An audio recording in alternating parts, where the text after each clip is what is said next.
বন্ধুরা, আমি এখন ঢাকার স্টিমার ঘাটের অপোজিটে আছি। তো আমার সাথে মিশু আছে। মিশু বলতেছে যে ইসলামঘাট ঠিক এই জায়গাটাতেই দাঁড়িয়ে সে চিন্তা করতেছিল যে ওই পাশে সে একটা শহর করবে। কি এরকম? অনেকটা এরকম। এবং এই জায়গাটার নাম ইসলামপুর। হ্যাঁ, হ্যাঁ, নদীটা আরও তো এই পার। হ্যাঁ, আমরা এখন ঠিক এই পারে। এই জায়গাটা ইসলামপুর। এইখানে সেই পুরনো স্টিমার, এটার নাম কি স্টিমারটা? এটাই কি সেই কমলা রকেট? না, হয়তো বা হয়তো না, বাট এখানে একটা রকেট স্টিমার আছে। আর এই হচ্ছে সেই ইসলামপুর ঘাট। পিএস মাসুদ, এটা হচ্ছে পিএস মাসুদ। তো আমরা এই জায়গাটাতে আসছি। নর্মালি আমরা এই জায়গাটা লঞ্চে পার হই বা ঢাকার ওই পাশে থাকি, বাট এখন আমরা আছি নদীর এই পাশে। তো ইসলাম খাঁ আসছিল, হ্যাঁ, দক্ষিণ পাশে আছে। আচ্ছা, ইসলাম খাঁ কবে আসছিল? 400 বছর হয়েছে?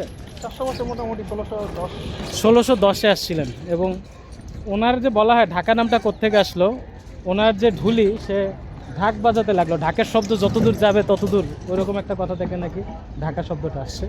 এবং ওই ঘাটটা ঠিক ওই পারেই ছিল। হ্যাঁ, ঘাটটা ওই পারেই ছিল। তো এই হচ্ছে আমাদের ঢাকার লাইফ লাইন এবং বুড়িগঙ্গা নদীর এই যে জিঞ্জিরা। আমি এখন জিঞ্জিরার সাইডে আছি। আর ইসলামনগরের পত্তন। আমি যখন আসার পথে কিন্তু Salimullah medical college, Mitford college, Salimullah staff quarter, Mitford কলেজের স্টাফ কোয়ার্টার, ঠিক এই পাশেই দেখলাম মিডফোর্ড কলেজের স্টাফ কোয়ার্টার। তো ঢাকা তো সবই নবাব সলিমুল্লাহ ওনার, অলমোস্ট সব কিছুরই সে ওনার। তো পলিউশন ঠিক হবে এটা আশা করা যায় না, কিন্তু পলিউশন যদি ঠিক হইতো, এটা একটা অসাধারণ হিস্টোরিক্যাল সাইট। আসলে যে পরিমাণ হেরিটেজ আছে, যে পরিমাণ বিজনেস অ্যাক্টিভিটি আছে, জাস্ট পলিউশন এবং নোংরাটা কন্ট্রোল করা গেলে এটা দেখার মতো কিছু। আমি জিঞ্জিরা দিয়ে আমি এখন হাঁটছি। তো ইসলাম খাঁর পরে কি হলো মিশু? ইসলাম খাঁ সে দীর্ঘ সময় শাসন করছে। হ্যাঁ, সে খুব পাওয়ারফুল রুলার ছিল, বাট সেটা তো 400 বছর আগে। মোগলরা কি এর পরে? মোগলরা, উনি তো আসলে সুবাদার, মুঘল সুবাদারই ছিলেন। উনি মোগল সুবাদারই ছিলেন, ইয়েস, মোগলদের আন্ডারই ছিল। সোনারগাঁ থেকে রাজধানী এদিকে আসার পিছনে ওনার ভূমিকাটাই ছিল। আচ্ছা, ওনার আগে রাজধানীটা সোনারগাঁ ছিল। আচ্ছা, হ্যাঁ, মিলে গেছে। আমরা জানি যে 400 বছর আগে রাজধানীটা ছিল সোনারগাঁতে। তো সোনারগাঁ থেকে এইখানে রাজধানী শিফটিং হয়েছে পরবর্তীতে। আর সোনারগাঁতে আমরা সেইখানে হচ্ছে মসলিনের ইতিহাস, সেইখানে আমাদের ট্রেডিং বাণিজ্য সেন্টার ছিল। সে আরেক গল্প। হ্যাঁ, সেটার বয়স আসলে 800 বছর। সোনারগাঁয়ে আমরা যে দেখি, সেটা 800 বছর আগের যে স্থাপনা দেখি। এই নদী, এই বুড়িগঙ্গা হচ্ছে এমন একটা জায়গা,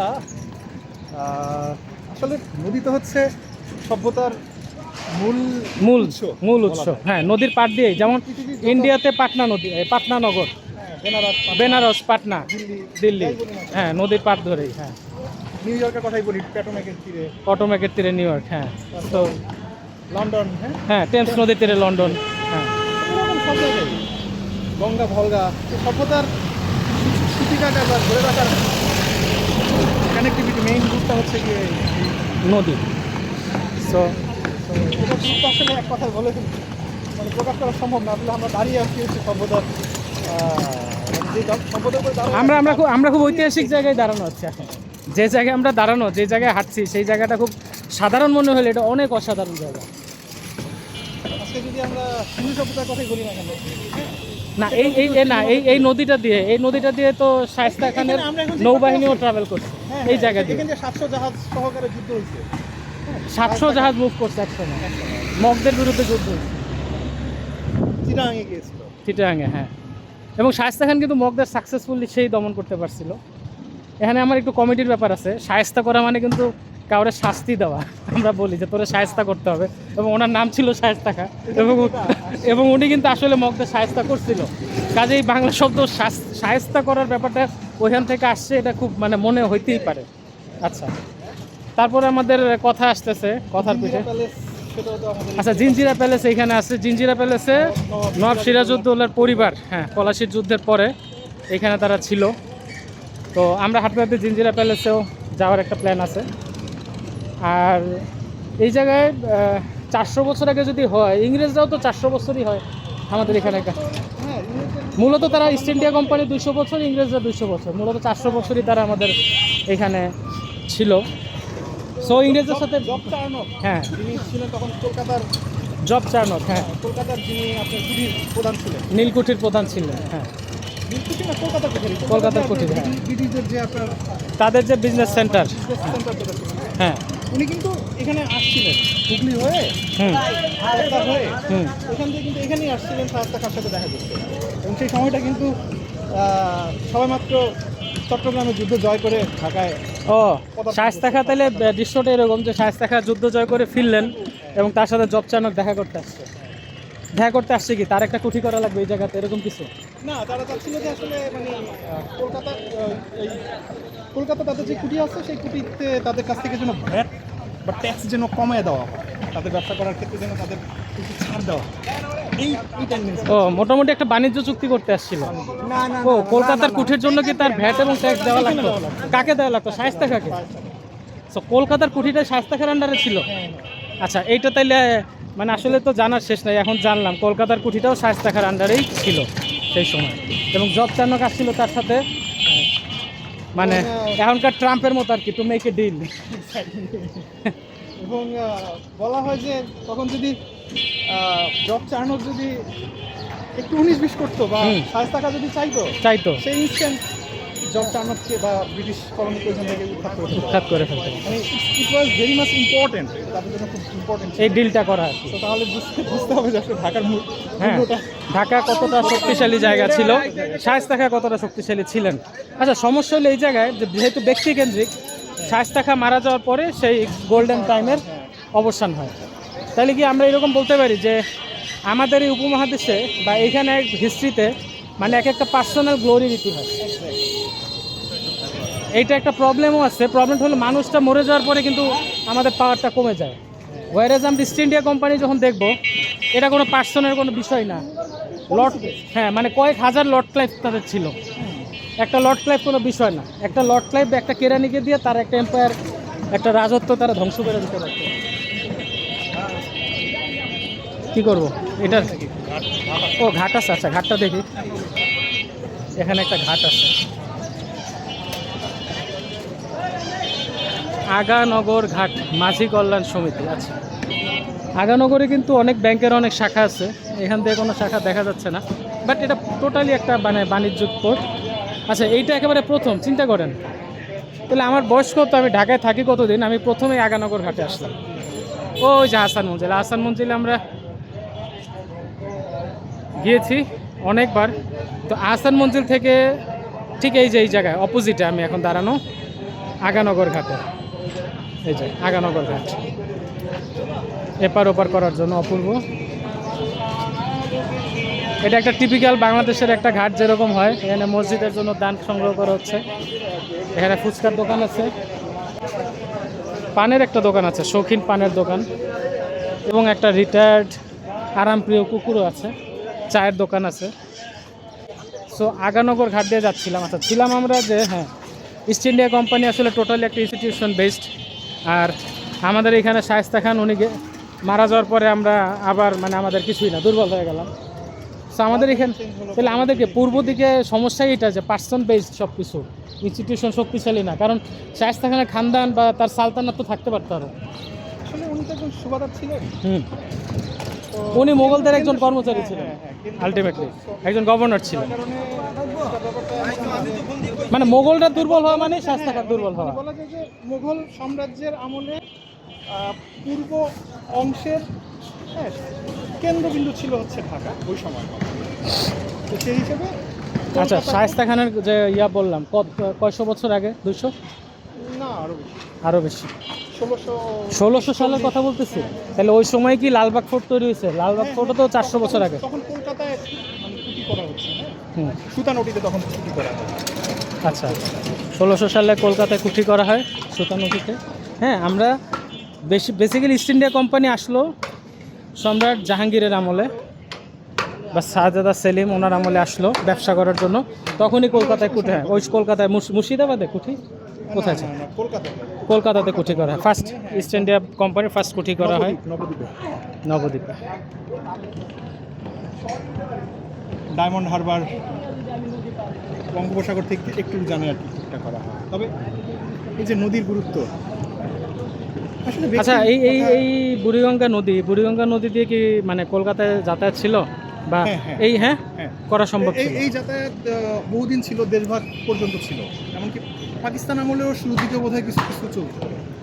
এখান থেকে না, এটা তো খুবই সম্ভব স্টিমার, স্টিমার, কারণ আমরা দেখেছি যে রবীন্দ্রনাথ যেহেতু শাহজাদপুর কুঠিবাড়িতে তার রকেট স্টিমারটা আসতো এবং কলকাতা থেকেই সেটা, তাহলে যাতায়াত ছিল, নদীপথ ছিল, সেই নদীপথ এখন আমাদের এই বিষয় নদী নাই। সম্পর্কে আমার একটা পার্সোনাল একটা মতামত আছে। হুম, সেটা হচ্ছে সম্ভবত এটার নাম তো বুড়িগঙ্গা। হুম, তো বুড়িগঙ্গার বুড়ি হুম।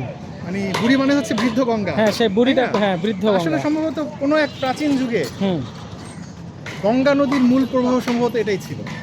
এবং আমরা আচ্ছা। জানি যে মানে আচ্ছা, আমরা তো প্রায় জানি 800 গঙ্গা বছর আগে নদীটা, কোনো একটা ভূমিকম্পের কারণে দিক পরিবর্তন হয়েছে হ্যাঁ, পদ্মা নদীর, হ্যাঁ। গঙ্গা বা পদ্মা, হ্যাঁ, যেটা কিনা বর্তমানে অনেক এখান থেকে আরো প্রায় 80 না হলেও কাছাকাছি, 80 হবে না হয়তো, হুম, 60-70 এতটা নাও হতে পারে। আচ্ছা ধরে নিলাম, মনে করেন 40 কিলো, হুম।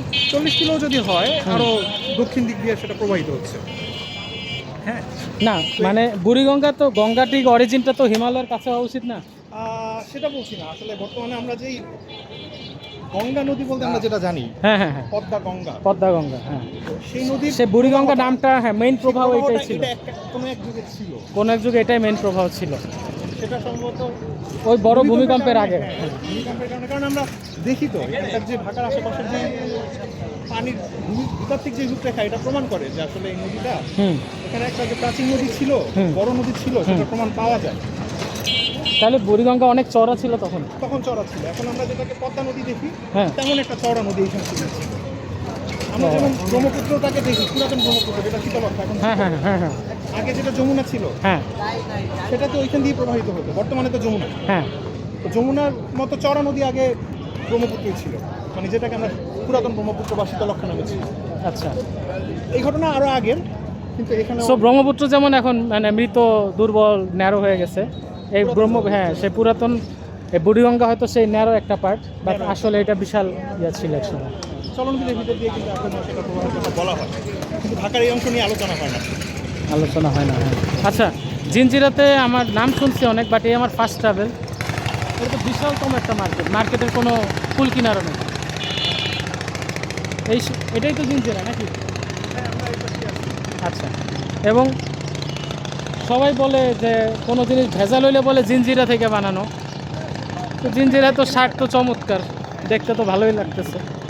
মনে হয় এখান থেকে পাইকারি কেনা, হ্যাঁ কেনা হয় এখান থেকে, মনে হয় পাইকারি মার্কেটে কেনাকাটা অনেক হয়। আমি আগেরবার জিঞ্জিরা ওই সাইডে গিয়েছিলাম, সেখান থেকে আমি পয়লা বৈশাখের ওই বা টিয়া মুরলি টুরলি এগুলো কিনেছিলাম একবার, সেটা নদীর মানে ওই সাইডে। এটা আমরা কোন পাশে আছি যেন? দক্ষিণ পাশে। দক্ষিণ পাশে, তাহলে আমরা উত্তরে জিঞ্জিরার আরও এক্সটেনশন আছে ওই পাশে, ওই পাশে তো সদরঘাট, ওই যে বরাবর। ওই পাশে সদর না। আচ্ছা, তাহলে আমি যে মুরলি কিনলাম একবার, সেটা কি এই পাশ থেকেই কিনলাম? এই পাশে তাহলে হয়তো বা ওই ভিতরে কাঁচা বাজার আছে, একটা কাঁচা বাজারের মতো জায়গা আছে। ওয়াও, বিশাল বিশাল, মানে this is like another China town. কি বিশাল! লোকজন নিশ্চয়ই ভাবতেছে যে নতুন আইছে, ভাব কত। যাই হোক, আমি নতুনই আসছি এই জায়গায়, ব্যবসায়ী লোকজন কাজে ব্যস্ত, আমি এখানে ওইসব ভিডিওতে ব্লগিং করতেছি। আসলে দক্ষিণ কেরানীগঞ্জ নামে আমরা কি ভিতরে যাবো না এইদিকে যাবো? হ্যাঁ, এইদিকে যাই। নদীর পাড়ে হাঁটি আমরা। হ্যাঁ, আসলে একটা পরিচিত জায়গা ঢাকায়, আমি তো আমার জন্ম 82 সালে ঢাকায়, কিন্তু আমি এই জায়গাটাই যে প্রথম, তো দরকার আছে নিজের, যেখানে ছোটোবেলা থেকেই হয়তো যাতায়াত বিভিন্ন দিকে, তো এই জায়গাটা আমার কখনোই আসা হয়নি। ফর দ্য ফার্স্ট টাইম আমি জিঞ্জিরাতে ট্রাভেল করতেছি।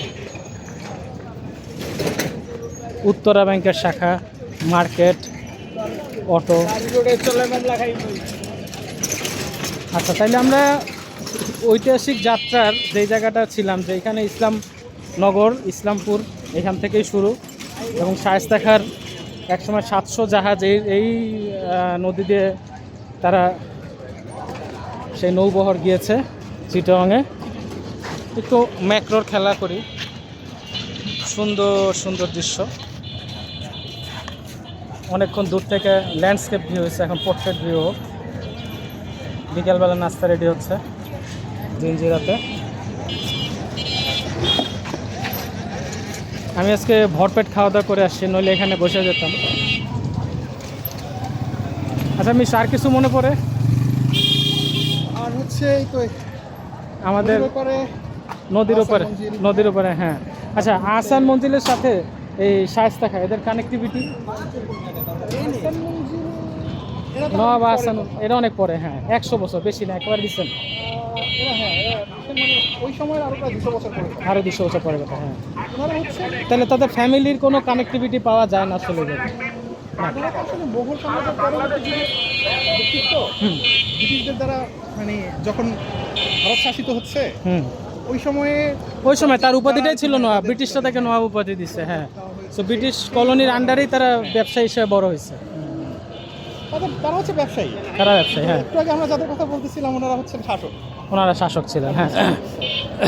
ওনারাও মোগল অ্যাডমিনিস্ট্রেটর ছিলেন এবং বলা চলে স্বাধীনই ছিল বাংলা ওই সময়। মানে মোগলদের আন্ডারে এটা পরাধীন বলা যাবে না, কারণ তখন না, চুক্তিভিত্তিক ছিল। চুক্তিভিত্তিক। আর মোগলরা ঠিক বাংলারে ঠিক এইভাবে মনে হয় করে নাই রুল, যে মানে ব্রিটিশরা যেভাবে করছে লাইক আমার একটা colony, it's not like that.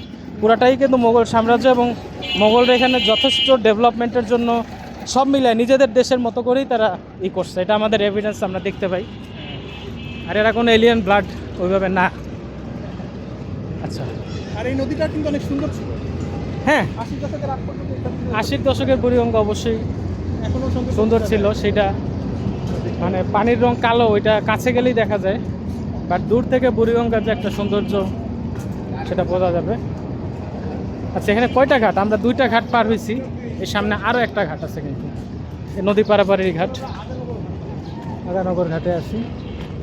খুবই ব্যস্ত জায়গা, খুবই ব্যস্ত। কি মার্কেটের সামনে আছি? চরকালীগঞ্জ। চর কালীগঞ্জ মার্কেটের সামনে আছে এখন। এটা হচ্ছে চর কালীগঞ্জ মার্কেট। সো নৌকা রিপেয়ারের কাজ চলতেছে, আলকাতরা। এই দৃশ্য কিন্তু অতি পুরাতন। অতি পুরাতন, হ্যাঁ। হ্যাঁ, নৌকার, হ্যাঁ, নৌকার যে উল্টায় রিপেয়ার করা হবে, হ্যাঁ। আচ্ছা, এটা নারায়ণগঞ্জে গেলেও দেখা যায়, শীতলক্ষা নদীর পাড়েও দেখা যায় যে, হ্যাঁ, শিপইয়ার্ড, হ্যাঁ, যে কোনো নদীর পাড়ে। আগে কাঠের ইঞ্জিন ছাড়া যখন যুগ ছিল তখন এই কাঠের নৌকায় ছিল সব কিছু, কাঠের জাহাজ। তো নৌকার নদীর পাশে এরকম রিপেয়ার ওয়ার্ক চলতেই থাকবে, ঘাটগুলো হ্যাঁ। ও, আরও ঘাট আছে, এই যে খুব পরিকল্পিত ঘাট, নগরায়নের অংশ এটা। যেখানে ঘাট আছে, আরও একটা ঘাট, 4টা-5টা ঘাট একটার পর একটা। আসলে তো মনে হচ্ছে সবচেয়ে ব্যস্ততম একটা নদী বুড়িগঙ্গা। ব্রিজ ছাড়াও যে কী পরিমাণ পারাপার হয় নৌকা দেখলে বোঝা যায়। এবং কেন যেন মনে হয় আপনি যদি বেনারস হুম। বা পাটনার দিকে একটু খেয়াল করেন, এইরকমই লাগবে দেখতে, না? ঢাকার এই ঘাটটা আসলে ব্যস্ততা সবচেয়ে বেশি। সবচেয়ে বেশি। আপনি এদিকে দেখেন, আপনার কাছে খুব একটা চেঞ্জ মনে হবে না হ্যাঁ। বেনারস থেকে। কিন্তু ঢাকা প্রায় 2 কোটি মানুষের বসবাস, তো এই জন্য ব্যস্ততার দিক থেকে অনেক বেশি। হ্যাঁ। দিল্লির কথা বলবো না, এটা তো আরো মেগা সিটি, গিগা লেভেলে চলে যাচ্ছে। কিন্তু পাটনা তো 5000 বছর আগের একটা শহর, এবং গ্রিকরা সেইখানে গিয়ে মানে পাটনা দেখার পর অবাক হয়ে গেছে যে তারা কি ভাবতো আর কি দেখছে। তো আমরা কিন্তু সবচেয়ে ইম্পর্টেন্ট জায়গায় আছি সিভিলাইজেশনের। কেন? ঢাকা এখন সিভিলাইজেশনের ইম্পর্টেন্ট জায়গায় নাই, কিন্তু ঠিক এই জায়গাটা 400 বছর আগে একটা সিভিলাইজেশন খুব প্রাইম জায়গায় ছিল। এবং সুলতানি আমলে এটা ছিল আসলে পৃথিবীর একটা অর্থনৈতিক সুপার পাওয়ার ছিল। কেন? আমরা একটা কথা জানি, শেষাংশে আমি বলবো, যে ওই সময় তাজমহল যখন হয়েছে তখন পৃথিবীর জিডিপির 1/4 জিডিপি এই ইন্ডিয়ান সাবকন্টিনেন্টে হইতো। তার মানে এইটাই ছিল। এখন আমরা যেটাকে বলতে মানে ভাবি যে নিউ ইয়র্কে গেলাম বা লন্ডনে গেলাম, এইটাই ছিল তখনকার নিউ ইয়র্ক, লন্ডন। ওইখান থেকে তারা স্বপ্ন দেখতো যে এই জায়গায় কখনো একদিন আসবে, এই জায়গাটা তারা দেখবে। সো এই জায়গাটা ছিল সেই economic super power, just 400 years. এবং মহাকালের হিসাবে 400 বছর এমন কোনো সময় না।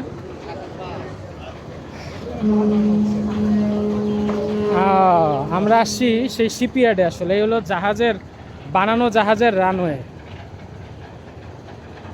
অবশ্যই আমার জন্য নতুন একটা জিনিস সেটা দেখাটা।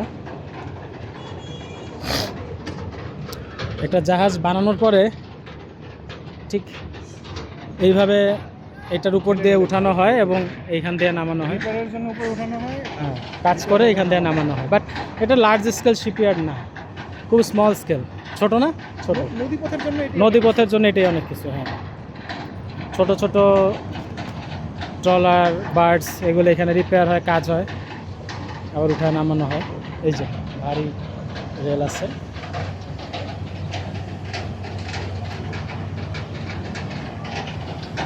তাহলে আমরা আছি আসলে, আমরা যদি মনে করি যে হ্যাঁ, যে এটা পৃথিবীর একটা খুব ইম্পর্ট্যান্ট জায়গা, আসলে এটা পৃথিবীর একটা ইম্পর্ট্যান্ট জায়গায়, কারণ সময়ে এক একটা জায়গা উপরে ওঠে আবার নামে, বাট কোনো একটা সময় এটা একেবারে প্রাইম লোকেশন ছিল।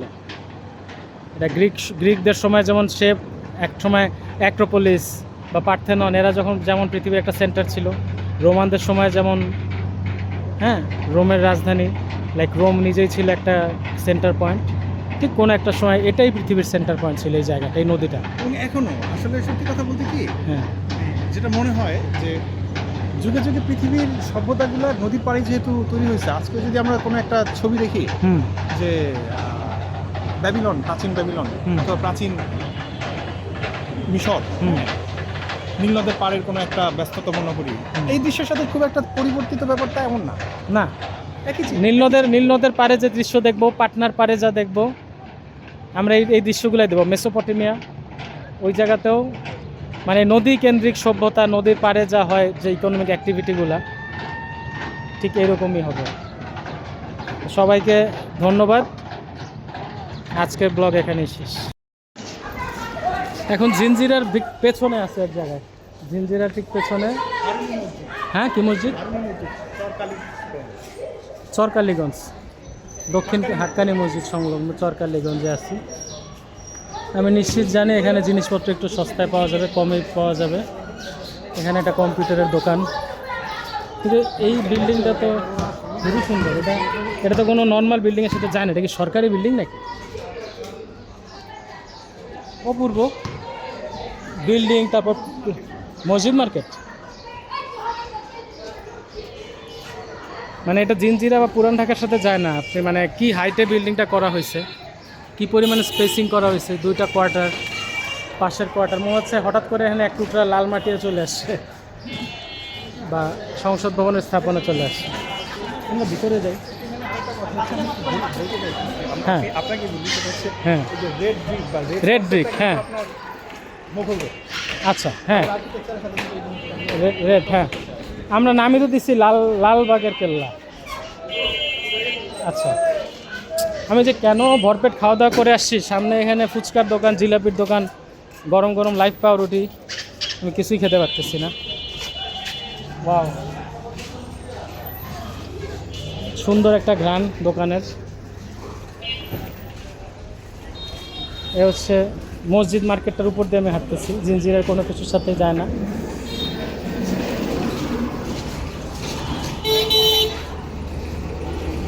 বিদেশি মিক্স আছে কুকুরটাতে। আচ্ছা, ভিভোর একটা শোরুম।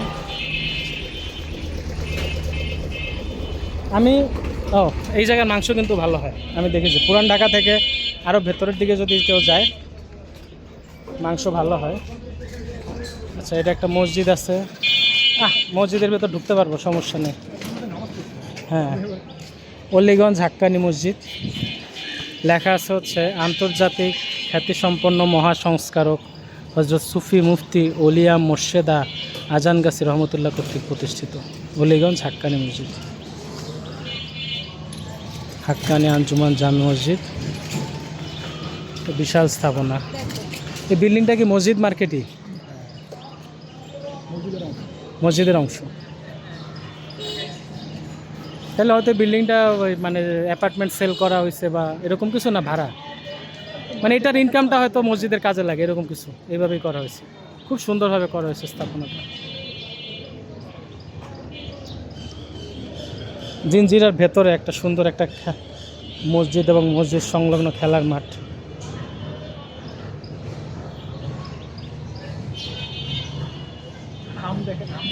কি সুন্দর ঘরগুলা। এই যে একটা বাচ্চা দোল খাচ্ছে। আমগুলো দেখেন। এই যে সব ও ঝলঝল করতেছে। হ্যাঁ আচ্ছা, এই মসজিদের সাথে এই যে আম গাছটা, এটা আমি একটু জুম করে দেখাই। আচ্ছা, আম নিয়ে আমার একটা কথা বলতে ইচ্ছা করে, সেটা হচ্ছে পৃথিবীর কোথাও আমের এত রকমের ভ্যারিয়েশন নাই যেটা এই ভারতীয় উপমহাদেশ, বাংলাদেশ, ইন্ডিয়া এইসব জায়গায় আছে। 90-100 রকমের আম এখানেই আছে। আচ্ছা, তাহলে আল্লাহ কি কোনোভাবে এই জায়গাটারে বঞ্চিত করছেন? বলা যাবে না। আল্লাহ তো এখানে দেওয়ার কোনো রকম ঘাটতি রাখেন নাই, দেখেন। এবং আচ্ছা, বাঘের কথায় আসে, ওই দিন আমার মনে হয়েছে রয়্যাল বেঙ্গল টাইগার, সে তো পৃথিবীর সবচেয়ে বড় জাতের বাঘ। আফ্রিকাতে রয়্যাল বেঙ্গল টাইগার নাই, ওয়ার্ল্ডের সবচেয়ে বড় যে চিড়িয়াখানা সে আফ্রিকাতে এটা নেই, বাংলাদেশের সুন্দরবনে আছে এইখানকার। আর আছে সাইবেরিয়াতে, সাইবেরিয়ান সাদা বাঘটা একই সাইজে। আচ্ছা, তারপর আসে মাছ। আমার পরিচিত আমার বড় আপা, উনি আমেরিকা থাকে, উনি তো একবার আমাকে বললো যে ফল বলতে হচ্ছে যে স্ট্রবেরি, আপেল, নাশপাতি এগুলোই। আমরা যে 50 রকমের ফল আমরা চিনি, আমেরই 100 রকম ভ্যারিয়েশন, এগুলো কিচ্ছু নেই সেখানে। মাছের কথা যদি বলি, শুধুমাত্র হাওরের মাছের নাম যদি আমি শুরু করি, আমি নাম শেষ করতে পারবো না যে হাওরের কয় রকম মাছ আছে বাংলাদেশে। এরপরে নদীর মাছ, সাগরের মাছের তো পরের কথা। তো অ্যাজ পার বিলের মাছ, খালের মাছ, বিলের মাছ, পুকুরের মাছ, দিঘির মাছ, শুধুমাত্র আমরা বাজারে অ্যাভেলেবল মাছই আমরা 100টা পাবো। আর যারা মানে মাছ নিয়ে আরও জানে, তারা আপনাকে 200-300 রকম মাছের কথা বলতে পারবে, যেগুলো শুধুমাত্র এই জনপদে অ্যাভেলেবল। তো আমি বলবো যে প্রাকৃতিকভাবে সৃষ্টিকর্তা কোনোভাবেই এই জায়গাটাকে বঞ্চিত করে নেয়, অনেকভাবে ব্লেসড। ওয়ার্ল্ডের বড় বড় কন্টিনেন্টে, জাস্ট একটা ফ্রুটসের কথাই বলি, যে ম্যাঙ্গোর এরকম 50টা-100টা ভ্যারিয়েশন নাই। হ্যাঁ আছে, ম্যাঙ্গো আছে, হয়তো মিষ্টি ম্যাঙ্গো, সেটা 1 রকম, 2 রকম বা 5 রকমের। তা আমাদের এই ট্রপিক্যাল এরিয়াগুলোতে আমাদের ফ্রুটসের দিক দিয়ে আমরা ব্লেসড, প্রোডাকশনের দিক দিয়ে, এগ্রিকালচার প্রোডাকশনের দিক দিয়ে ব্লেসড। আমি ওই যে আরেকটা আম গাছ, আমি ওই দিন একটা চালের নাম শুনলাম, নয়নতারা নামে যে একটা চাল ছিল, চালের একটা ভ্যারিয়েশন আছে, এটাই তো একটা মানে অপার্থিব ব্যাপার স্যাপার। এবং এখানে চালেরও এরকম শখানেক ভ্যারিয়েশন আছে, যে কিছু চাল আছে যেগুলো বিলুপ্ত হয়ে গেছে। যারা কৃষি বিজ্ঞানী তারা এগুলো জানে, ভালো বলতে পারবে ডিটেল, যে চালের এই জাতগুলো বিলুপ্ত হয়ে গেছে। বাট এই চাল আমাদের এখানেই সবসময় মানে এই এলাকারই সেই প্রোডাকশন, এই জাতগুলা। তো একটা চালের কথাই মনে আছে, নামটা নয়নতারা, সেটা নাই। আমি ঠাকুরমার ঝুলি পড়তে গিয়ে নয়নতারা চালের কথা বললাম, যে তখন সেই নয়নতারা নামে একটা চাল ছিল কোনো এক সময় এই বঙ্গে, চালের নাম নয়নতারা। আরও কত জাত ছিল সেগুলো মানে বিলুপ্ত, যেহেতু এরপরে আরও হাই প্রোডাকশন অন্য জাতের চাল আসছে, আগের চালগুলা আস্তে আস্তে চলে গেছে।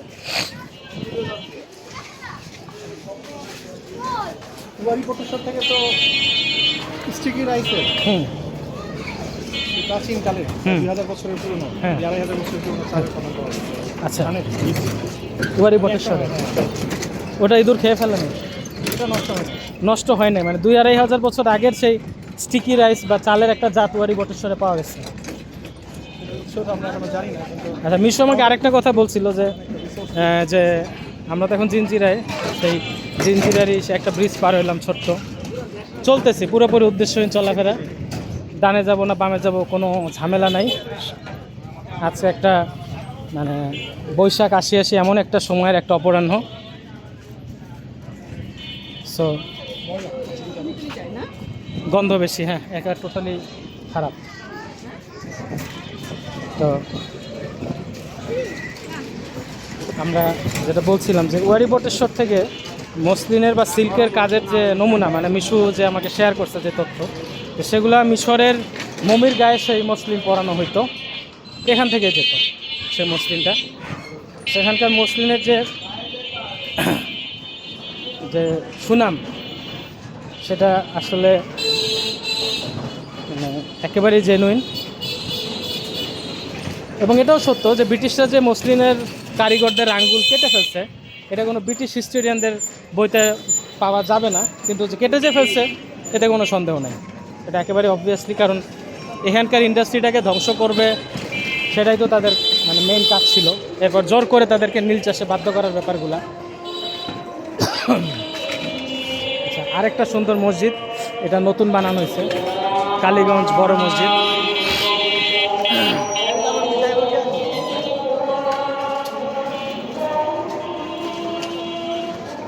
আর্কিটেক্টের প্রশংসা করতে হয়, কারণ সামনে একটা খুব সুন্দর যে স্পেসটা রাখছে, হ্যাঁ, খুব বিশাল গেট।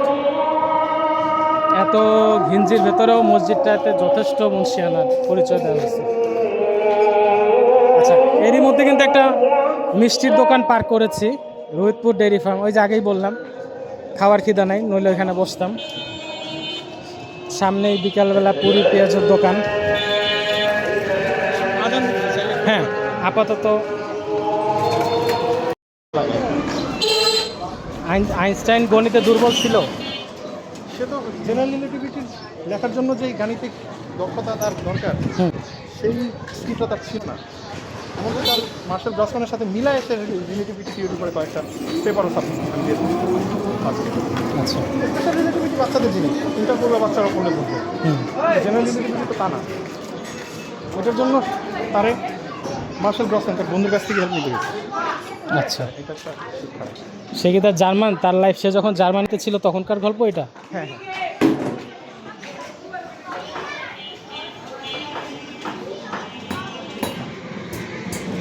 তো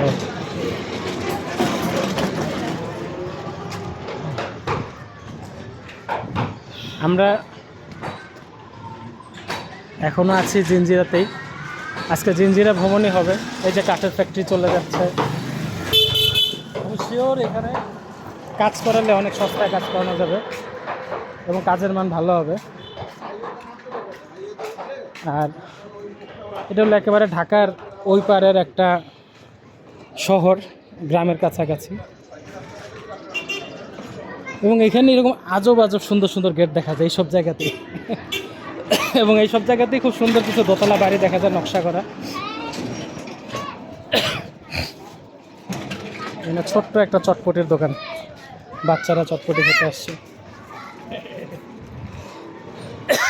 আমি একজন ফেরিওয়ালার সামনে থামবো, উনি মহিলা দেখে ওনার কাছে গেলাম না, কোনো একজনের সাথে গল্প করতে হবে ভিডিওর মাঝখানে। তো আমার ভিডিওটা হেল্প করবে কারণ কিছু মানুষ আছে তারা সমগ্র জীবনে কোনো দিন জিঞ্জিরা যাবে না, তারা জিঞ্জিরাটা কেমন সেটা তারা বুঝবে এটা দেখে। ঠিক আছে, এই যে বিকালবেলা একজন কাগজের ঝালমুড়ি খাচ্ছে, ছোট্ট ছোট্ট কিশোর, তারা গল্প করতেছে দাঁড়িয়ে। ফলের দোকান, স্বাভাবিক, হ্যাঁ, জনপদের স্বাভাবিক চিত্র। এখানে যদি বাজে গন্ধটা না থাকতো আমি এখানে আম ভর্তাটা খেতাম। আমরা বের হয়ে যেতে পারি। হ্যাঁ, আচ্ছা, জিঞ্জিরা, আচ্ছা, আমরা যদি এই জিঞ্জিরা থেকে হাঁটতে থাকি, হাঁটতে হাঁটতে কই যাবো? ওই দিক দিয়ে যেতে যেতে। আচ্ছা, এখন আমরা, ওয়াও, সুভাড্ডা কিন্তু অনেক নাম শুনেছে। এই যে সুভাড্ডা, হ্যাঁ, ভবনটা খুব সুন্দর। আই রিয়েলি হোপ বিকালবেলা কোনো রোগী যদি আসে এখানে আসে, মনে হয় আশা করি একটা ডিউটি ডাক্তার পায় এত সুন্দর ভবনে। কারণ আমার একটা খুব খারাপ অভিজ্ঞতা দেখলাম একবার, আমার অভিজ্ঞতা না, অন্য কারো অভিজ্ঞতা। পাবনার একটা গ্রামে এরকম 3-4 তলা বিশাল একটা বিল্ডিং, সরকারি হাসপাতাল, সন্ধ্যার পরে জ্বলতেছে হ্যাজাক লাইট। একটা শ্বাসকষ্টের বাচ্চাকে নিয়ে যাওয়া হলো, তারা বললো যে আপনি শহরে নিয়ে যান বাচ্চাটাকে, কারণ কারেন্ট, ইলেকট্রিসিটি নেই। তো পল্লী বিদ্যুতের যে লোডশেডিংগুলো হয় গ্রামের এলাকাতে এখন পর্যন্ত 2026, আমি দেখেছি 2013-14-তে, এখন পর্যন্ত আমি জানি যে 1.5 দিন 2 দিনেরও লোডশেডিং হয়। 100% বিদ্যুৎ বা 80% বিদ্যুৎ যেটাই হোক, 2-3 দিন লোডশেডিং থাকা কিন্তু মারাত্মক ব্যাপার যদি এটা হসপিটালের ক্ষেত্রে হয়। এবং যেখানে খুব সিরিয়াস রোগী নিয়ে আসা হয় সে জায়গায় যদি একটা এরকম ঘটনা ঘটে যে একটা রোগীকে নিয়ে আবার 50 কিলো যাওয়া লাগবে, সেটা একটা খুব দুঃখজনক ব্যাপার। তো আমরা এখনও জিঞ্জিরার এই সুভাড্ডা, এখন আছে সুভাড্ডায়, এখান থেকে চলে যাব হচ্ছে পোস্তাগোলা, না পোস্তাগোলা যাওয়ার ইচ্ছা আছে।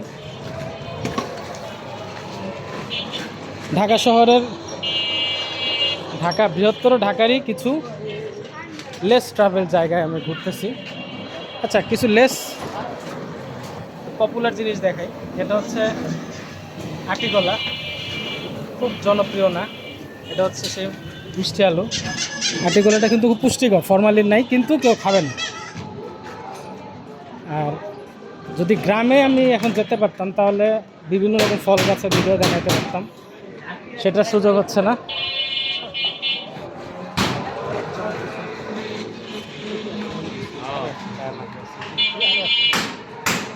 মিশু, কিছু বলবা? আসলে উপলব্ধি করতেছি, উপভোগ করতেছি। হ্যাঁ, মানে আমি আসলে কোনো ওই যে রিসোর্টে আসি নাই, সাজানো গোছানো বাগানে আসি নাই। আমি লাইফ অ্যাজ ইট ইজ দেখতেছি।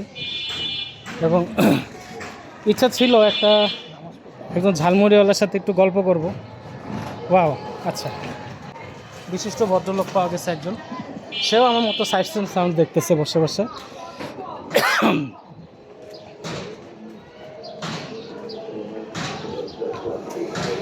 এই সেই জিঞ্জিরা, কেরানীগঞ্জ না, জিঞ্জিরা, হ্যাঁ, কেরানীগঞ্জ, দক্ষিণ কেরানীগঞ্জ, দক্ষিণ কেরানীগঞ্জ বলা যায়। আচ্ছা,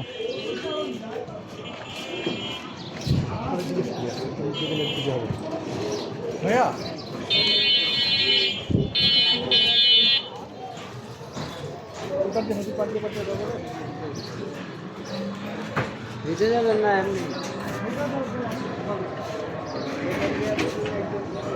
আমার লাইফে একটা সময় কাটছে মোহাম্মদপুরে, সেটা হচ্ছে 1987-88।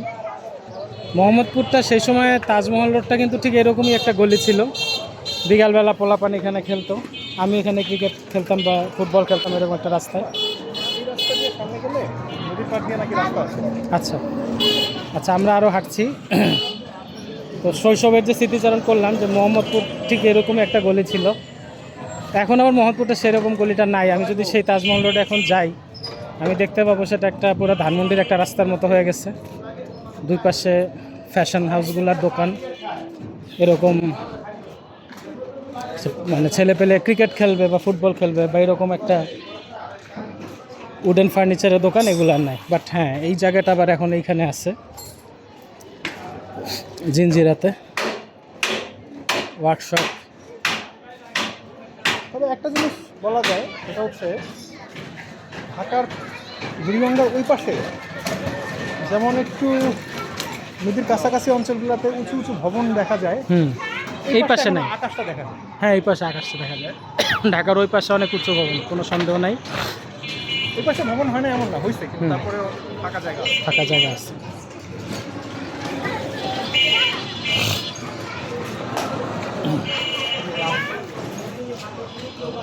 আপাতত হ্যাঁ, অশ্বত্থ, এটা অশ্বত্থ গাছ। আচ্ছা, অশ্বত্থ গাছ ভিডিওটা করি, বিশাল। আসলে তিনটা তো এখানে ক্লিয়ার হতে হবে। একটা হচ্ছে অশ্বত্থ, একটা বট, আর একটা হচ্ছে এইখানে পাকুড়। এইখানে না, এই যে গাছগুলো, ও গাছের যে জাত একই রকম, পাকুর গাছ, বট গাছ, অশ্বত্থ গাছ। পাতা দেখে চিন্তা, হ্যাঁ, তবে বট না। এটা বট না,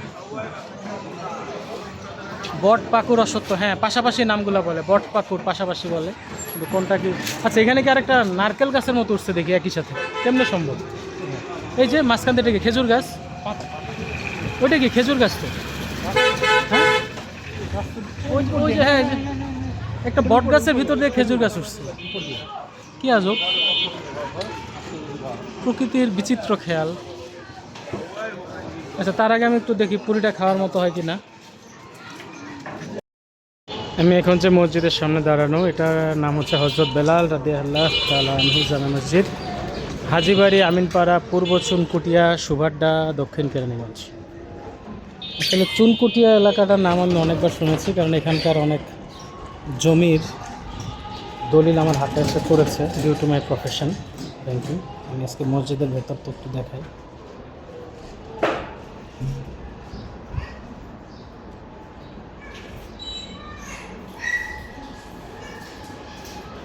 হচ্ছে মসজিদের ওজুখানা, খুব সুন্দর মসজিদ।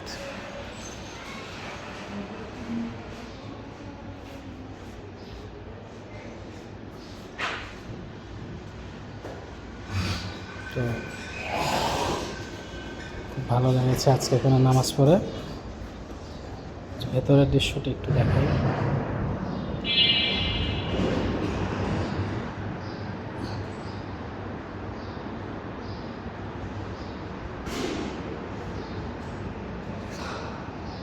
কেউ যদি কখনো বেড়াতে আসেন, কোনো কাজে আসেন, এখানে সালাত আদায় করে যাবেন। এখানকার ইমাম সাহেবের নামাজ পড়ানো খুব সুন্দর লেগেছে।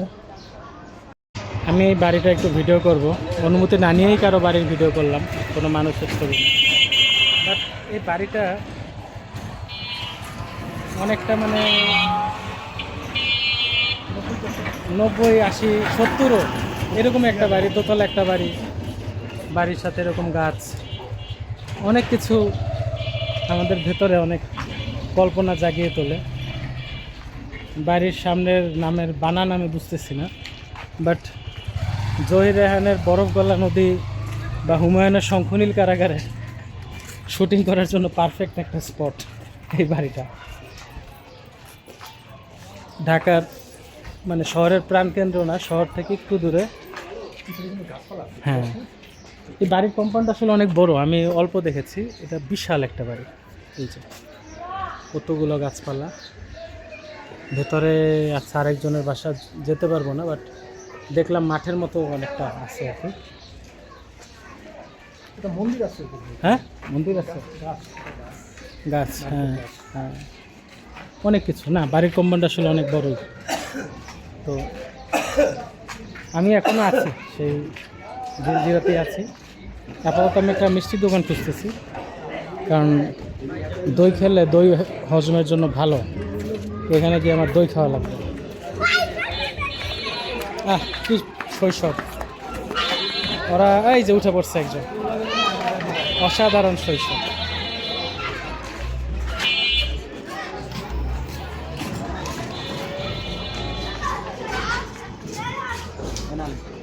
করছে বাংলাদেশ জাতীয়তাবাদী দল বিএনপি। সকাল 11টায় নয়াপল্টনের দলের কেন্দ্রীয় কার্যালয়ে ফর্ম বিতরণ শুরু হয়, চলবে সন্ধ্যে 6টা আমরা একটা রোড সাইড দোকানে মহাসচিব আলুর চপ আর বেগুনি খাবো। অসাধারণ। কারেন্টটা চলে গেছে। টিস্যু দাও, টিস্যু দাও, টিস্যু নাই কা দাও, যা আছে সালাদ টালাদ দাও।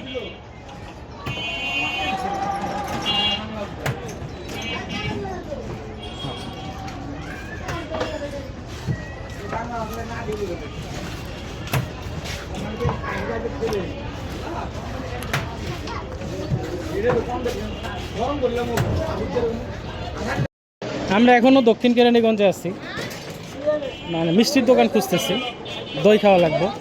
তো এই প্রসঙ্গেই কথাটা আসলো যে ওয়ার্ল্ডের চিনির সেন্টার হচ্ছে এক সময় এই এলাকা, হ্যাঁ বরেন্দ্র। এবং কেন? কারণ আমাদের পাটের, আমাদের আখের কারণে, আমাদের আখের যে ব্যাপকতা, প্রচলন, যে আখ চাষের যে প্রচলন, সেই কারণে পৃথিবীতে মানে প্রথম দিকের সুগারের হিস্ট্রির শুরুটাই আমাদের এইখানে। সো প্রসঙ্গে চলে আসে যে যশোরের সুগার রিফাইনারির কথা, যশোরের গুড়ের কথা, এবং সে কেরুয়েন কোং, সেখান থেকে যে ব্রিটিশরা সরাসরি তাদের বিভিন্ন রকমের তাদের প্রডিউস নিয়ে যেত তাদের দেশে জাহাজে করে। তো এবং কেরুয়েন কোংয়ের সেই কোয়ালিটিও নাকি অসাধারণ ছিল, যেটা বাংলাদেশ থেকে যেত। সুগার দিয়ে তো তারা সুগার বেসড যে অ্যালকোহলিক ড্রিঙ্কস যেটা করে। আর এখন আছে মিষ্টি, মিষ্টির উদ্ভব এই জায়গাতেই, মিষ্টির উদ্ভব এই জায়গাতেই। এবং পৃথিবীর অন্য কোনো অঞ্চলে এই পরিমাণ মিষ্টির ভ্যারিয়েশন, এই পরিমাণ মিষ্টির মেকিংয়ের যে ডাইনামিজম, হ্যাঁ এটা আর কোথাও নাই। এবং আপনি ধরেন যে মিষ্টিটা কারা খায়? মিষ্টিটা খায় হচ্ছে যার মূল খাবার দাবারের চাহিদা পূরণ হয়ে গেছে। তার মানে এই জায়গার মানুষগুলো, এখানে মিষ্টির উদ্ভবটা কেন হইল? কারণ এখানে আগে যারা ছিল তারা যথেষ্ট সম্পদশালী ছিল, যথেষ্ট রিচ ছিল, এবং এই কারণেই মিষ্টি নিয়ে এখানে প্রচুর কারুর কাজ হয়েছে। এই সূত্রে মিষ্টির সাথে চলে আসে তৈজসপত্র, পিতল, তামার যে শিল্প, যেটা আমরা হ্যাঁ কাঁসার শিল্প, ধাতব শিল্প, যেটা মেটাল, যে মেটাল ওয়ার্কসের যে ব্যাপার। এই যে এখানে একটা বলতে বলতে একটা মেটাল ওয়ার্কসের জায়গা চলে আসছে, অলংকারের জায়গা। দেখেন এখানে যে এত ব্যাপকতা হয়েছে কেন? এই জায়গাটা রিচ ছিল বলেই। নাও কেকই তো, cake cake cake cake cake cake হইলে না, সন্দেশ হইলে ইয়েস। আচ্ছা, আমরা একটা এরকম আরেকটা মিষ্টির দোকান দেখলাম। আচ্ছা, তো এখন মিষ্টির নামে আসি, আমার কি কি মনে পড়তেছে। আচ্ছা, রসগোল্লা, তার মধ্যে একটা হচ্ছে শুকনো মিষ্টি বলে ড্রাই রসগোল্লা, আর একটা হচ্ছে যেটা একেবারে রসে ডুবানো, এবং এছাড়া আছে চমচম, তারপরে আছে আমরা যেগুলো রেগুলার খাই, মোহনভোগ, ক্ষীরমোহন, পান্তুয়া। পান্তুয়া নামটা আমি বাংলাদেশে ওটা পাই না, কলকাতার বইগুলোতে পাই।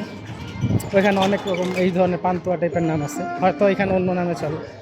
তো এবং দই, দইয়ের জন্য ওই আবার বগুড়ার ওই দইটা আমি একবারই খেয়েছি।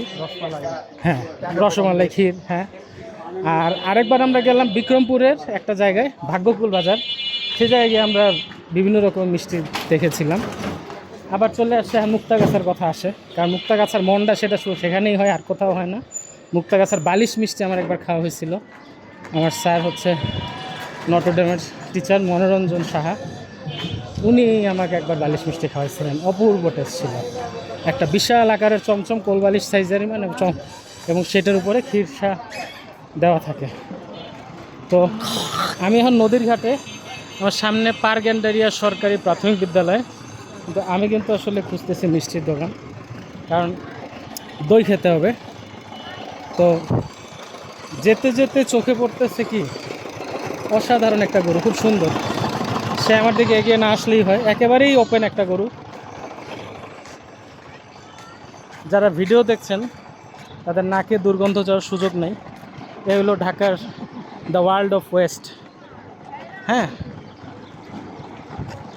যারা ওয়েস্ট ম্যানেজমেন্ট নিয়ে কাজ করতে চান তাদের জন্য অপূর্ব জায়গা। ওয়েস্ট ম্যানেজমেন্ট একটা বিশাল এখন মানে সাবজেক্ট, বিশাল একটা কাজের জায়গা, এটা আমি জানতে পারছিলাম। আমি একটা কনসাল্টিং ফার্মে যখন জব করতাম, তখন নেদারল্যান্ড থেকে একজন আসছিল বেড়াতে, সে ওয়েস্ট ম্যানেজমেন্ট নিয়ে কাজ করে। আরেকজন আসছিল, সে ওয়াটার হাইড্রোলজি এগুলো নিয়ে এক্সপার্ট, কারণ নেদারল্যান্ডে এই জায়গার মানুষ বেশি মানে এই কাজগুলো বেশি হয়। তো ওয়েস্ট ম্যানেজমেন্ট নিয়ে মনে হয় বাংলাদেশের সবচেয়ে বেশি কাজই করা দরকার ওয়েস্ট ম্যানেজমেন্ট নিয়ে। 17 কোটি এর বেশি মানুষ, ঢাকায় 3 কোটি মানুষ, ওয়েস্ট ম্যানেজমেন্টের সবচেয়ে করুণ অবস্থা।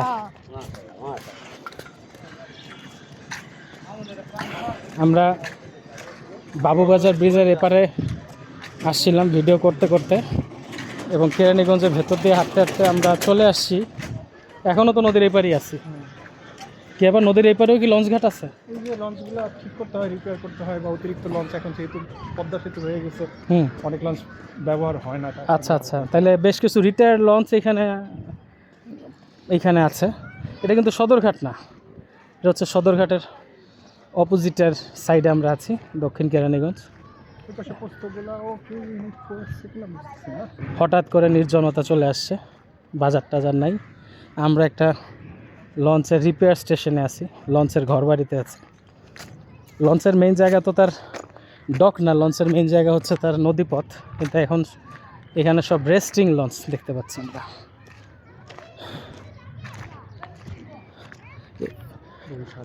হ্যাঁ, বরিশাল এবং চাঁদপুর, বাগেরহাট, ওই রেঞ্জের সব লঞ্চ এখানে।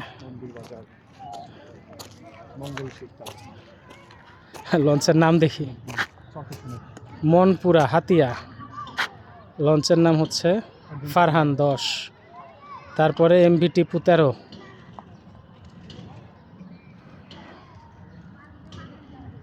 অ্যাডভেঞ্চার 9, বিশাল বিশাল লঞ্চ এখানে। লঞ্চের রিটায়ার্ড মানে মনে হয় অবসর যাপন কেন্দ্র লঞ্চের। এই যে এখানে একটা জাহাজটা ভেঙে গেছে, সম্ভবত কোনো অ্যাক্সিডেন্ট হয়েছে, এটা তো রিপেয়ার করতে এখানে নিয়ে আসছে। যেই জায়গায় চিরচারিত, শুধু বাংলার না পৃথিবীর সব জায়গারই বিকালবেলার দৃশ্য এটাই। অত্যন্ত সুন্দর একটা শৈশব, সেই শৈশবের খেলাধুলা হচ্ছে এখানে। এরা একদিন বড় হবে এবং ঠিক এই সময়ের কথা তারা স্মৃতিচারণ করবে।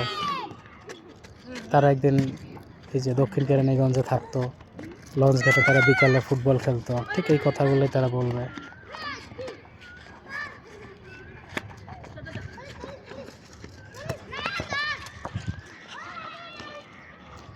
বাংলার বিখ্যাত গোধূলি আসছে এখন। জীবনানন্দের গোধূলি কোনো লাইন মনে পড়ে? গোধূলি নিয়ে আমার সন্ধান নৃত্য এরকম কি যেন গোধূলি সন্ধান নৃত্য এরকম একটা কথা ছিল। সেই গোধূলি আসছে, আর 2 দিন পরে বৈশাখ আসবে। তাপস নিঃশ্বাস বায় মুমূর্ষরে দাবুরায়, সেই বৈশাখ আমাদের 2026 সালের চৈত্রের শেষের এই দিনগুলোতে একটা ক্লান্তি আছে। বৈশাখের দিনে একটা ঝড়ে সেই ক্লান্তিটা চলে যাবে। প্রকৃতির কোথায় যেন একটা ক্লান্তি, মানে বাংলা বছর শেষ হওয়ার ক্লান্তিটা। হ্যাঁ প্যারেকের মতো করছে। হ্যাঁ, এটা হচ্ছে নদীর পার বাধাই করার জন্য বিশাল ব্লক। তবে বাংলাদেশের নদী আর ব্রাজিলের আমাজন নদী এরা এত ভয়ঙ্কর, কোনো কিছুই তাদের সামনে কোনো কিছু না। মনে পড়লো পদ্মা সেতুর কোনো একটা পর্যায়ে জেআরসি বলেছিলেন যে কোন একটা পাইল করার সময় তারা কুল কিনারা পাচ্ছিলেন, এটা কি হবে বলবেন? বসা যায়। তো আমরা সে পাইলিংয়ের এখানে বসলাম।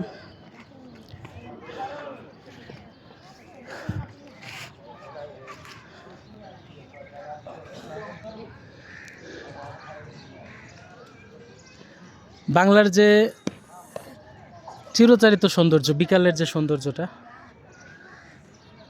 কিছুটা পাওয়া যাবে না, কিন্তু এটি ইন্ডাস্ট্রিয়াল এলাকা কিছুটা। তারপরও এই বিকেলের সৌন্দর্যটা শান্ত একটা বিকেল। কাক দেখা যাচ্ছে, যেটা ঢাকা শহরে এখন দেওয়া। হ্যাঁ, ঢাকা একটা বায়োলজিক্যাল এভলিউশন হয়েছে, গুড পয়েন্ট।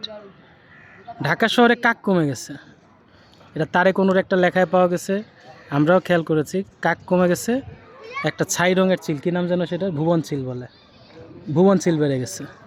তো প্রকৃতিতে কত রকমের যে এক্সপেরিমেন্টের খেলা চলতেছে, যে কাক যারা অত্যাচারে আমরা অস্থির ছিলাম, আসলে কাক আমাদের কারো ক্ষতি করতো না, বরং পরিবেশটা সে ক্লিন করেই রাখে সবসময়। এখন সেখানে ভুবন চিল জায়গা করে নিয়েছে। তো আমরা একটা প্রাচীন সভ্যতার একটা খুব ইম্পর্ট্যান্ট জিওলজিক্যাল পয়েন্টে আছে। এটা দেখতে যেমনই লাগুক, এই জায়গাটা অনেক পুরনো এবং এই জায়গায় অনেক ইতিহাসের ভাঙা করার খেলা হয়েছে। শায়েস্তা খান থেকে শেষ, মানে সেই মুঘলদের গল্প থেকে গিয়াসউদ্দিন আজম শাহ, একটু দূরেই, কিছু দূরেই গিয়াসউদ্দিন আজম শাহরে আমরা খুঁজে পাবো, আর একটু গেলেই নারায়ণগঞ্জে এই জায়গাটাতেই আছেন। এবং গিয়াসউদ্দিন আজম শাহর সময়টাকে বলা হয় বাংলার সবচেয়ে স্বপ্নের সময়। ঠিক ওই সময়তেই বাংলায় শ্রী চৈতন্যদেব ছিলেন, ঠিক ওই সময়টাতেই বাংলায় বড় বড় মানে ইয়েমেন থেকে, বাগদাদ থেকে বড় বড় সাধকরা আসছেন। এই গিয়াসউদ্দিন আজম শাহর সময় একটা টলারেন্সের টাইম ছিল। এখনকার মতো যে বড় বড় যুগ আমরা দেখি, যে এক বিশ্বাসের মানুষ আরেক বিশ্বাসকে উড়িয়ে দেওয়ার যে চিন্তা, এটা অবশ্যই সেই সময় ছিল না, খুব সিভিলাইজড একটা টাইম ছিল। আমার কোন একটা ভিডিওতে যাওয়ার ইচ্ছা আছে সেই গিয়াসউদ্দিন আজম শাহর কবরে। এবং ভারতবর্ষে ইতিহাসে কখনো হ্যাঁ, ধর্ম নিয়ে না, ভারতবর্ষের ইতিহাসটাই হচ্ছে, ভারত হচ্ছে সমস্ত ধর্ম, সমস্ত পথ, সবাইকে সে অ্যাবজর্ভ করছে। ভারতের টোটাল হিস্ট্রিতে ইনটলারেন্সের কোনো জায়গা নাই। আর এই টোটাল মানে ভূভাগ, এটা আসলে ভারতীয় সাবকন্টিনেন্টের অংশ, হিমালয়ের অববাহিকাতে আমরা সবাই আছি। সো আমরা যে গ্রেট কুষাণ এম্পায়ারের কথা পাই, তাদের বর্ণনাতে দেখা যায় যে একটা বিশাল এম্পায়ার ছিল 5000 ইয়ার্স ব্যাক ফ্রম নাও, যেটা from the Himalayas to the বে অফ বেঙ্গল যার স্প্যান ছিল। তো এই হচ্ছে সেই জনপদের একটা অংশ এবং খুব ইম্পর্ট্যান্ট অংশ। যতটা ইম্পর্ট্যান্ট দিল্লি, যতটা ইম্পর্ট্যান্ট পাটনা, ঠিক ততটা ইম্পর্ট্যান্ট একটা জায়গা এই ঢাকার এই বুড়িগঙ্গা নদীর এই ট্রেডিং পয়েন্ট। এবং ওয়ার্ল্ড হিস্ট্রিতে তার বিশাল অবদান আছে, যেটা ধীরে ধীরে হয়তো আরও বের হবে। অল্প লেখা পাওয়া যায় এ ব্যাপারে, আমাদের এখানকার পাট এবং বিশেষ করে মসলিন নিয়ে অল্প লেখা আসে, পুরো লেখা আসে না। আসলে সভ্যতার ইতিহাস বলতে গেলে সভ্যতা তো আসলে একদিনের সৃষ্টি না, আমরা শুধুমাত্র একটা স্ন্যাপশট দেখি। হ্যাঁ যখন তাকাই যে কিছু কিছু ভবন হ্যাঁ চারপাশে, যখন সবকিছু দেখি, আমরা শুধু এই মুহূর্তটা শুধু দেখি মুহূর্তটাকে দেখি। দেখি কিন্তু এটা তৈরির পিছনে যে আসলে কত বিশাল এক সময়ের, বিশাল সময়, কত হ্যাঁ। মানুষের যে প্রচেষ্টা, শ্রম, হ্যাঁ। কত ত্যাগ তিতিক্ষার বিনিময়ে যে আসলে এটা সৃষ্টিটা আমরা এটা একটু উপলব্ধি করতে একটু কমই পারি, কমই যেহেতু আমরা পারি। খুব অল্প সময়ের আমরা অল্প বিষয়টাকে দেখি এবং উপলব্ধি ওই করার চেষ্টা আমরা ওই হাতির সুর দেখে হাতিটারে বোঝার চেষ্টা করি, আমাদের মানে দেখাটা ওই রকম অনেক সময়। তাই আসলে এই একটা ভিডিওতে পুরো বিষয়টাকে আসলে না একটা ভিডিওতে আসবে না, বোঝানো এটা আমরা সম্ভব বুঝতে না পারি, আসলে। কিন্তু কিন্তু আমরা আসলে একটু ধারণা দেওয়ার চেষ্টা করি, চেষ্টা করলাম। হ্যাঁ, সো আমরা বারবার ওই এজন্য ইজিপ্টে যাইতেছি, আমাদের মসলিনে যাইতেছি, কিছুটা যাচ্ছি আমাদের মুঘল পিরিয়ডে, কিছুটা যাচ্ছি সুলতান গিয়াসউদ্দিন আজম শাহের সময়। এবং ব্রিটিশ আমলে হতে কম যে মানে এখানে প্রোগ্রেস হয়েছে ব্যাপারটা হ্যাঁ এমন না। না হ্যাঁ, ভারত ভাগের পরে হ্যাঁ বিশেষ করে ব্রিটিশ আমল, হ্যাঁ ব্রিটিশদের একটা টোটাল নিন্দা করার কিছু নাই, সেটাই। কারণ কি ব্রিটিশদের একটা ডিসিশন আসলে ছিল। তখন হ্যাঁ যেটা আলোচনায় আসছিল হ্যাঁ। জব চার্নকের ব্যাপারটা, হুম। এটা আসলে ব্রিটিশদের নিন্দার জন্য না, ওইটা ছিল আসলে ওই সময়ের অবস্থাটা বোঝানো। বিষয়টা হচ্ছে ব্রিটিশরা একটা ডিসিশন নিয়ে এখানে আসছে যে না তারা এখানে ব্যবসা করবে বা এখান থেকে প্রপার্টি নিবে, বাট ব্রিটিশ যে অফিসাররা এখানে আসছে, যারা এখানে থাকছে, তারা অনেক আত্মজীবনী লিখে গেছে, অনেক এই জায়গার মায়া ছাড়তে পারে নাই, তারা অনেক প্রশংসা করে গেছে এই জায়গার। বিশেষ করে তারা তো তাদের ডিউটি পালন করার জন্য এখানে আসছে। এটা সত্য যে বছর শেষে তারা এখান থেকে বিশাল অঙ্কের আলটিমেটলি $1 ট্রিলিয়ন নিয়ে গেছে, যেটা ভারতের একজন হিস্ট্রিয়ান ফেরত চাইছে, হয়তো মজা করেই চাইছে বা সিরিয়াসলি চাইছে যে 400 বছরে তোমরা যা নিছো সেটার ভ্যালু এখন এত $1 ট্রিলিয়ন হয়ে গেছে। বাট ঠিক আছে, বাট যারা মানুষ, তো তারা মানুষ এখানে আসছে, অনেকে এখানকার প্রকৃতির প্রেমে পড়ছে এবং অনেক ব্রিটিশ রাইটার তৈরি হয়েছে যারা এই জায়গায় থাকছে। তার মধ্যে একজন হচ্ছেন রাডিয়ার্ড Kipling.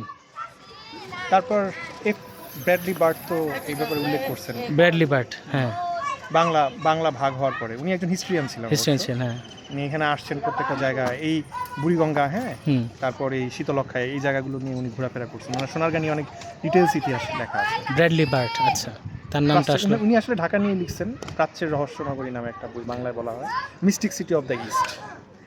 Mystic city of the east, এটা লিখছেন ব্র্যাডলি বার্ড এবং ঢাকা নিয়ে তার লেখা। তারপর আমরা তো বরিশালের বাকেরগঞ্জ থেকেও লেখা পাই। আচ্ছা, বরিশালের বাকেরগঞ্জ থেকে একটা কথা আসে, বরিশালের আগের নামটাই ছিল তো বাকেরগঞ্জ, মূলত বরিশাল না, এটা বাকেরগঞ্জই বলা হতো। হ্যাঁ, এবং ওই কার নামে হয়েছিল ভদ্রলোক? আগা বাকের কি বাঙালি না? মানে মোগল আগা বাকের তো বাঙালি নাম না, মোগল টাইপের, হ্যাঁ তার নামে বাকেরগঞ্জ সেনাপতি ছিল।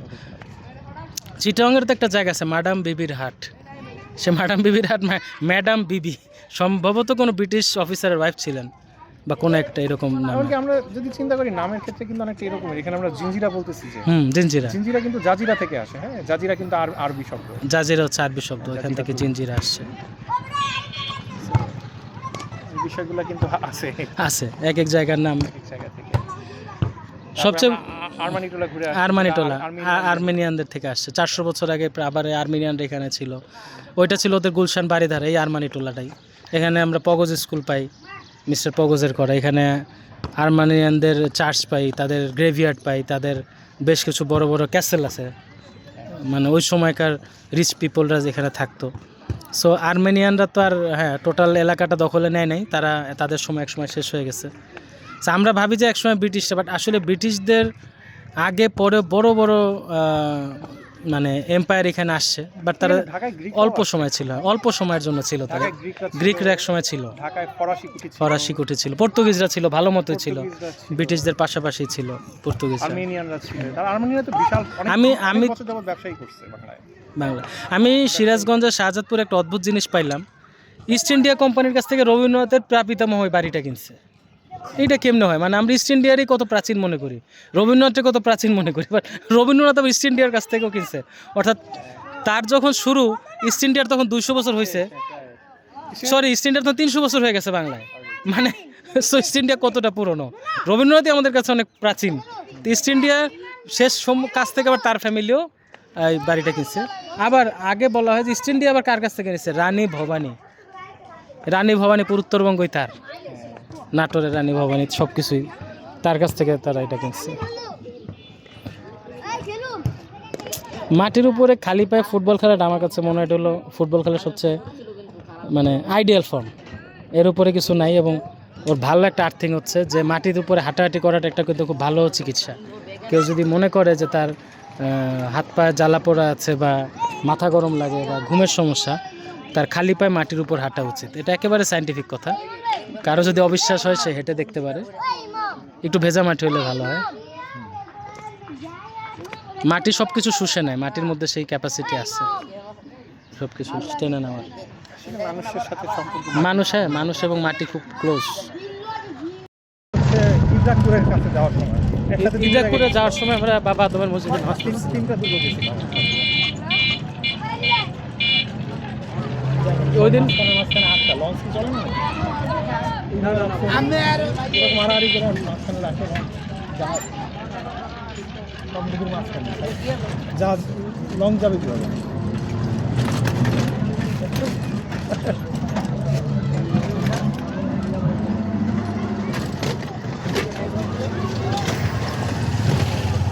আমরা কিসে কিসে কোন কোন মসজিদে গেলাম? একটা গেলাম নারায়ণগঞ্জের নারায়ণগঞ্জে আমরা সোনাকান্দা গেছি, সোনাকান্দায় গেলাম, তো একটা মসজিদে তো নামাজ পড়ছি। তারপর আমরা হাজিগঞ্জ গেছিলাম, হাজীগঞ্জ গেছিলাম। হ্যাঁ, নামাজ পড়ছিলাম কোথায় শহরে না না, পাগলা বাবার মসজিদ নাম একটা কিছু ছিল, বাবা আদমের মসজিদ, সরি পাগলা না, বাবা আদমের মসজিদ ছিল। ওই দিনই গেছিলাম, কিন্তু সেটা হচ্ছে আপনার নদীর এই পারে। ওই দিনই নদীর এই পারে। আচ্ছা, ওই যে এটা ছিল মুন্সিগঞ্জে, মুন্সিগঞ্জে। মুন্সিগঞ্জে বাবা আদমের মসজিদ ছিল। ওই যেদিন আমরা ইদ্রাকপুর দুর্গ দেখছিলাম, হ্যাঁ। আর সেই বাবা আদমের মসজিদটা ছিল সুলতানি আমলের। হ্যাঁ, কিন্তু বাবা আদমের ঘটনা আরো আগে, আরো আগে পাকিস্তানি যুগের। 1200 বছর প্রাক ইসলামিক যুগে, প্রাক ইসলামিক যুগ। সেই বল্লাল সেনের আমলের। তো সেটা আমাদের কাছে কিন্তু প্রাক ইসলামিক বলতে কিছু নাই, কারণ বলি বাইজিদ বোস্তামি 1200 বছর আগে আসছিল, তাহলে সেটাই ইসলাম তো তখন থেকে, মানে ভারতবর্ষের প্রথম, সেই অর্থে বলতে সেই অর্থে। হ্যাঁ, ওই সময় তখন ভারতে মাত্র মুসলমানদের মানে সুফিরা আসতেছে না। সুফিরা আসতেছে না। ভারতে তো ইসলাম প্রচার মূলত সুফিদের মাধ্যমে হচ্ছে। ওই দিন একটা গল্প, মানে একটা কাহিনী শুনলাম যে হযরত নিজামুদ্দিন আউলিয়া হযরত শাহজালালের কাছে একজন মেসেঞ্জার পাঠাইছেন, দূত। তো হযরত শাহজালাল তাকে একটা কৌটার মধ্যে তুলা এবং কয়লা, জ্বলন্ত কয়লা দিয়েছেন। নিজামুদ্দিন উনি যখন ওই কৌটাটা খুলছে, খোলার পরে দেখলো যে তুলা একটুও বার্ন হয়নি, কয়লা জ্বলতেছে। এটা একটা ছোট্ট স্যাম্পল ছিল। কাকে দিছে? হযরত শাহজালালের কাছে একজন মেসেঞ্জার পাঠানো হয়েছে, সম্ভবত তার রুহানিয়াত বা তাকে যাচাই করা বা তাকে বোঝার জন্য। হযরত শাহজালাল আজমির শরীফের যিনি ওইখানকার সুলতান, তার হাতে, তার মেসেঞ্জারের হাতে একটা কৌটা দিয়েছেন। কৌটার মধ্যে আছে তুলা এবং কয়লা, জ্বলন্ত কয়লা। তো উনি যখন মহিউদ্দিন চিশতি উনি যখন এটা খুলছে কৌটার ভেতরে সে তুলা একটুও পুড়ে নাই জ্বলন্ত কয়লাতে। তো উনি বেশি দিন থাকে নাই দিল্লি, ওই এলাকায় উনি বেশি দিন থাকে না, উনি তো চলে আসছে সিলেটে, চলে আসছে এই ভূমিতে, এই মাটিতে পারে চলে যাবেন? আসছে। হ্যাঁ, এদিকে আসলেন কেন? নদীর পাড় দিয়ে তো ঘুরবো আমরা। রাস্তাটা ওইদিকে যায় না বোধহয়, নাকি?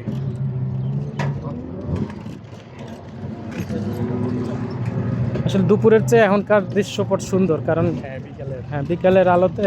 এই জন্যই আসলে এই দিকটা এই সময়টা আসা। হ্যাঁ, নদীর এই পাশটা খুব সুন্দর। বড় বর্ষা তো না, এখন পানি কমতেছে, যার কারণে একটু এরকম লাগে। এই ব্রিজটার উপর দিয়ে, এটা কোন ব্রিজ? বুড়িগঙ্গা কয় নম্বর ব্রিজ? পোস্তগোলা ব্রিজ, প্রথম ব্রিজ।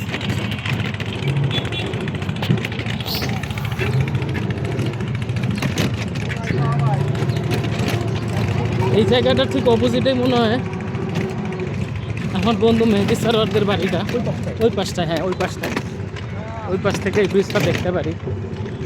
আচ্ছা, আমি এখন এই পাশে, ওই পাশটায়, ওই বারান্দা থেকে আমি বহুবার এই পাশে তাকিয়েছিলাম। নয়াটোলা, পিলার নাম্বার 20, বুড়িগঙ্গা নদী। আচ্ছা, আমরা এখানে নেমে যাই।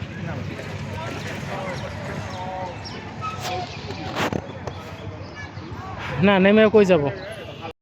তেঁতুল চায়ের টেস্ট কেমন? তেঁতুল চায়ের টেস্ট অপূর্ব। একটু ঝাল, কাঁচামরিচের কারণে, বিট লবণ, একটু লিকার সমৃদ্ধ গরম পানি, সব মিলিয়ে very much refreshing. Hasnabad community centre গলিতে এটা হচ্ছে ওয়ালটনের শোরুম। ওয়ালটনের শোরুমের ঠিক পাশে মাশাআল্লাহ টি স্টোর। এখানে হচ্ছে খুব ভালো চা বিক্রি হয়। মালটার চা, তেঁতুলের চা, অনেক কিছু আছে। আর ঠিক এটার পাশেই এখানে অনেক চমৎকার একটা ভাজা পোড়ার দোকান আছে। এই জায়গায় হচ্ছে পেঁয়াজু, বেগুনি, পেঁয়াজু আলুর চপ খুব টেস্টি বিক্রি হয়।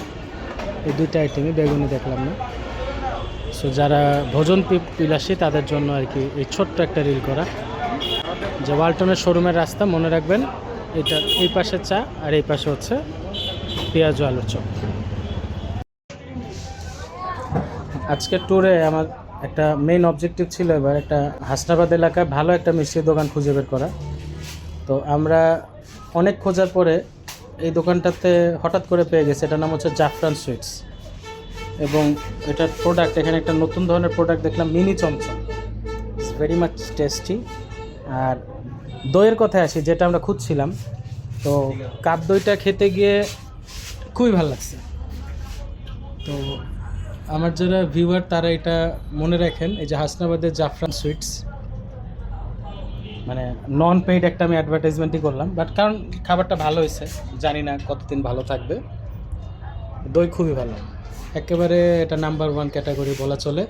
যথেষ্ট ঘন ছিল এবং খুব মিষ্টি না, খুব টক না, মানে একটা খেয়েছি আর একটা খাওয়া যায় এরকম।